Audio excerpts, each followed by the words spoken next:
Ironhide Game Studios' Kingdom Rush Frontiers is an uber-entertaining cartoon tower defense game out now for the Nintendo Switch.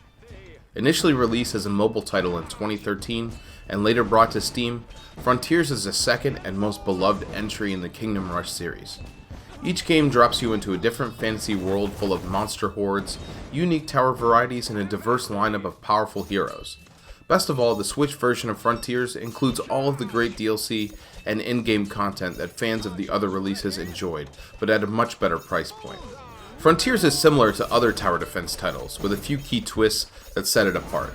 Each level presents you with a distinct tactical battlefield and the goal of defending a set of entry points from waves of enemy hordes and bosses, using towers, ground reinforcements, a potent meteor attack, and a hero of your choosing. The journey takes you through 5 different environments. There are deserts, beaches, jungles, underworlds, and a spooky surprise that I won't give away. When starting a set of levels in a new environment, you get a beautifully illustrated comic strip that advances the story in really cool ways. At the beginning of each level, you are allotted unlimited strategy time and a small amount of gold for building your initial tower configuration. You earn additional gold by defeating enemies and clearing the subsequent waves, which you can use to build new towers, upgrade your existing towers, or enhance their capabilities.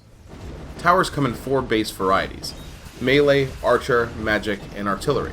Each base tower type can be upgraded 3 times before branching into 2 unique final forms.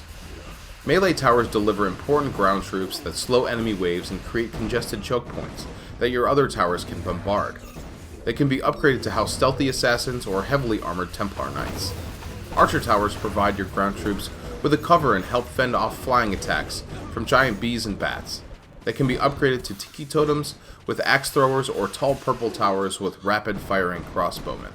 Magic towers are effective against armored enemies, and can be upgraded to necromancers who raise the dead to fight in your ranks, or archmages who combine their power to deal significant damage. Finally, artillery towers deliver large explosions and AoE attacks.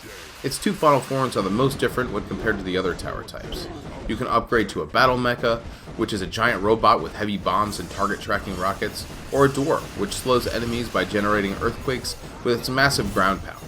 Each tower type has its own niche, and each level calls for a different tower combination to deal with its environment's unique collection of enemies. Towers and reinforcements are bolstered by a powerful hero.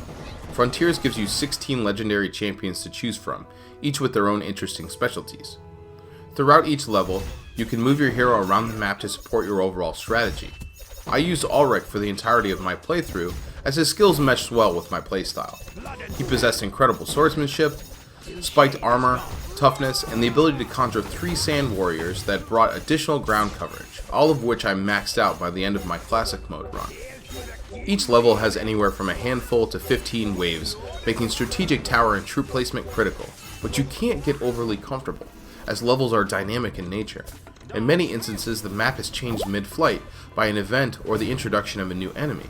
One moment there may be 2 manageable lanes of monsters, and then next, there are new enemies being risen from the dead beneath your feet. It's during these moments of panicked real-time strategy that Kingdom Rush Frontiers is at its best. There are 3 customizable difficulty settings, and 5 stars to collect per level. Up to 3 of the stars can be earned in Classic Mode levels. The number of stars you receive depends on the number of lives you have at the end of a victory. You start each Classic Mode level with 20 lives and lose them when an enemy is able to break your ranks and escape. The other 2 stars can be earned in Heroic and Iron Mode levels, which are unlocked once you've beaten Classic Mode. These modes test your tactical skill by challenging you to defend entry points without certain towers or heroes. The stars you earn can be used to upgrade your towers, reinforcements, and meteor shower, similar to the way you did with your legendary hero. They range from a larger cast influence and scorched earth effects for your meteor shower to reduce construction costs and increase damage for your towers. The game's controls take some getting used to, and that's more of a symptom of the Nintendo Switch than of the game's development. You can play in handheld and use the touchscreen as you would have in the original, or you can use a controller. Because I enjoyed the sights and sounds of the game so much, I opted to play docked. Switching between buildings can be tricky. You have to toggle through each tower to select the desired one, making time-sensitive decisions and actions more difficult. This mechanic also made placing reinforcements and microing units a bit more challenging, but once I became comfortable, I was able to plan well in advance for more difficult waves. Overall, Kingdom Rush Frontiers is a real artillery blast, with loads of variety and replayability in the form of 16 legendary heroes, over 60 different enemies, and 3 killer game modes.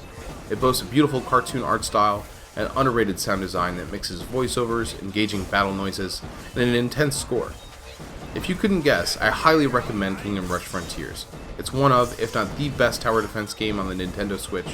It's priced at $14.99, making it a must-have for fans of the genre, and a fun pick-up and put-down addition to any collection.